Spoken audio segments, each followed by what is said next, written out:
Hello, my name is Austin, and this is Go Access, a YouTube channel dedicated to access in higher education and disability rights. Today, I will be helping you understand students on the autism spectrum. So, what is autism spectrum disorder? It's a developmental disorder where people can exhibit repetitive behaviors and difficulty socializing with others. Autism can be detected in children as early as 1 or 2 years of age. Autism is a spectrum, so each person on the autism spectrum has different symptoms and experiences the world differently and has a different range of challenges and strengths. So people at one end of the autism spectrum may have a real disability when it comes to communication, meaning they either cannot speak or speak in very short sentences, and they may also be diagnosed with an intellectual disability and they would have a very hard time ever going to college, and they would probably end up in like a day program funded by a regional center and would be supported in that way. Some of these people also have particular interests as well, so you may see people on the autism spectrum hyper focused on an area of interest like trains or transportation is very common. Then you have people on the other end of the autism spectrum who have a high IQ or an average IQ or even extreme abilities like Temple Grandin being able to visualize all the different bells that she's experienced, or Stephen Wilkshire, who's famous for painting skylines like Rome and New York with just a quick glance at the skyline and doing it all from memory. So you have this wide range of abilities, and the sensory components also change. So some people may have a high sensory sensitivity, where people with autism may experience not wanting to go into crowds or hear loud noises and be very sensitive to that type of environment, while other people may not experience that as much. It really depends on the person. That's kind of my point with this slide.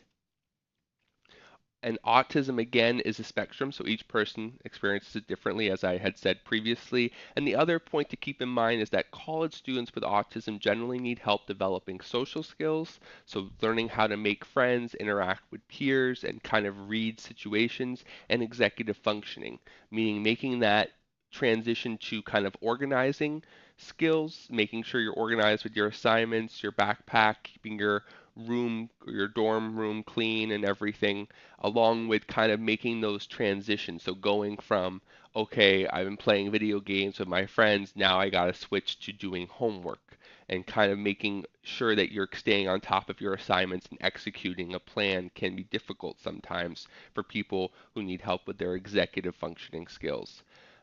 I also, as I kind of pointed out, there's a range of things that each person with autism can experience as far as language, motor skills, perception, executive functioning, and sensory. So, external stimuli. People on the autism spectrum have a hard time filtering out external stimuli. So, if you imagine being in class and you're aware of people chewing gum, you're aware of the clock ticking, you're seeing these visual patterns maybe on the walls that you keep focusing on and noticing, you're aware of how your hands feel on the rough under part of the desk. People are kind of consistently unable to tune out all the different sensory experiences going on, and they're still in the foreground of their mind. They're not in the background. So that's kind of what happens when people on the autism spectrum experience those external stimuli, and then a lot of times people will work with them on coping strategies and using environmental modifications to help people on the autism spectrum be able to focus and kind of tune out some of that external stimuli so that they can focus on the more important things going on. I also want to bring up the theory of mind, which is understanding someone else thinks differently than you. So, kind of having that separation where it's this person is one person with their own thoughts and ideas, and they may be different than mine, and me not attributing automatically my views and beliefs and saying, oh, I like this, this person must like that. onto them. And that can happen sometimes with people on the autism spectrum, and it's actually a way that autism can be diagnosed. For example, looking at 18-month-olds, if you give them goldfish and you give them broccoli, and the teacher says, "Can I have the broccoli?" and the 18-month-old prefers the goldfish, they'll still give the teacher the broccoli. But if a child is on the autism spectrum, they may be more inclined to give the goldfish. And that kind of is, again, the child not understanding that the teacher may like something different than what they like. Early intervention. So there's family training, applied behavioral analysis, speech therapy, hearing impairment services, occupational therapy, physical therapy, nutritional services. There's a lot of early interventions available to help children on the autism spectrum. So I think that's really important, and that we can kind of go into this more in a different video, but I just kind of wanted to lay out some of the intervention services that are available to children on the autism spectrum and that can kind of help them as they transition into school and employment. The prevalence of autism spectrum is rising. I think a lot of this is due to us getting better at diagnosing autism and being more inclined to make that diagnosis. But you can see it was 1 in 66 in 2004. It's now 1 in 59 in 2018, and it's continuing to rise. There may be some environmental factors or other things at play. I do not believe it is vaccines, but there are other things that may be affecting that number. Higher education and autism. So what I wanted to kind of point out, thinking more in the higher education standpoint, is that these institutions are designed for the academic, social, and employment development for young adults, and they need to kind of work more on creating programs to help students on the spectrum take advantage of what is being offered by the institution. Some of the programs that are being developed by colleges are peer mentorship, where a student on the spectrum is assigned either a peer mentor with autism or a neurotypical student, and they meet several times throughout the week or year, this semester, to have social events, to learn about on-campus opportunities, and to have someone they can share things with and feel close to. There's also more of an emphasis now on for the disability office on campus to provide social activities for students on the spectrum and employment opportunities for students on the spectrum, and working on making sure that they can find the employers interested in hiring people on the autism spectrum and have supports for them.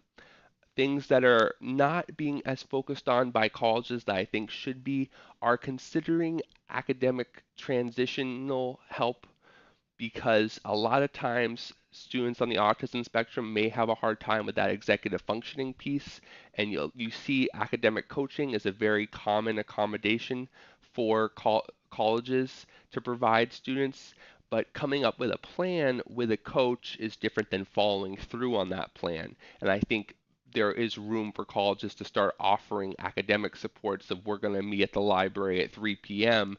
and if you're signed up with this program, we'll send you a text message for you to come on over and do some studying, could be helpful to some students on the spectrum of creating that routine of, okay, it's 3 o'clock, I'm going to go do homework in the library. Another aspect is discrete social skills groups, where you would either meet with students on the spectrum in a small group or one-on-one and be trying to go over specific examples, either from their experiences or that you're bringing up, trying to talk about how social skills interactions can go positively or negatively, and kind of providing tips on how to start conversations and what to do in certain in a romantic, if you have a romantic interest, how many times can you ask before it becomes inappropriate, things like that. So those are some different elements to kind of keep in mind, and those are not as, again, offered by colleges right now as much, but maybe will be in the future. I really appreciate you tuning into this video. That was just kind of a short summary, and hopefully you can understand students on the autism spectrum a little better after watching this, and I look forward to catching you in the next video.